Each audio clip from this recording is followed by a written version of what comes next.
Hi hello friends, నేను మీ నాగమణి. నేను ఇక్కడ మిల్ మేకర్ కర్రీ చేస్తున్నా ఈరోజు. మిల్ మేకరు చాలా లడ్డుటి కాకుండా చిన్న సైజులో వస్తాయి. అవి అయితే ఇంకా బాగా టేస్ట్ ఉంటాయి. అవి తెచ్చుకోవాలి.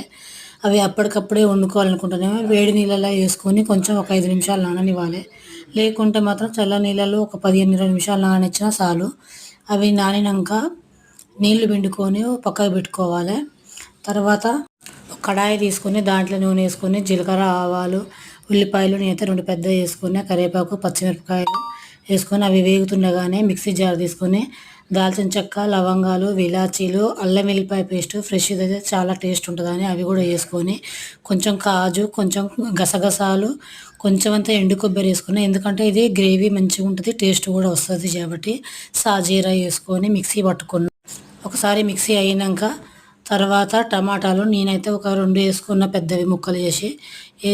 అవి కొంచెం ఒక కప్ అంతా పెరుగు వేసుకొని ఇది కూడా మంచిగా పేస్ట్ పట్టుకోవాలి. ఎందుకంటే గసగసాలు చిన్నగా ఉంటాయి కదా, జల్దీ పేస్ట్ కూడా కావు. ఫైన్ పేస్ట్ అయినాక పేస్ట్ పట్టుకొని ఉడికిన ఉల్లిపాయలలో పసుపు, మనం పేస్ట్ పట్టుకున్న మసాలా పేస్ట్ వేసుకొని, కొంచెం కారం, ధనియాల పొడి, ఉప్పు వేసుకొని ఇది కూడా ఒక 5 నిమిషాలు ఉడకనివ్వాలి. తర్వాత మనం ఫస్ట్ నీళ్ళు పిండి పెట్టుకున్న మిల్ మేకర్ కూడా వేసుకొని అవి కూడా ఒక 10 నిమిషాలు ఉడకనివ్వాలి. దాంట్లో ఉన్న మెత్తటి స్ట్రక్చరే సరిపోతుంది దానికి.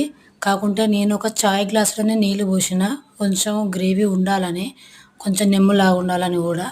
అట్లా కావాలనుకుంటే కొంచెమైనా నీళ్ళు పోసుకొని తీసి సర్వ్ చేసుకుంటే చాలా టేస్ట్గా ఉంటుంది. ఒకసారి ఇలా ట్రై చేసి చూడండి ఫ్రెండ్స్. కామెంట్ చేయండి, ట్రై చేసి చూసి షేర్ చేసి సబ్స్క్రైబ్. అన్నంలోకైనా చపాతీలోకైనా చాలా టేస్ట్గా ఉంటుంది. ఒకసారి కామెంట్ చేయండి, షేర్ చేసి సబ్స్క్రైబ్ చేయండి ప్లీజ్.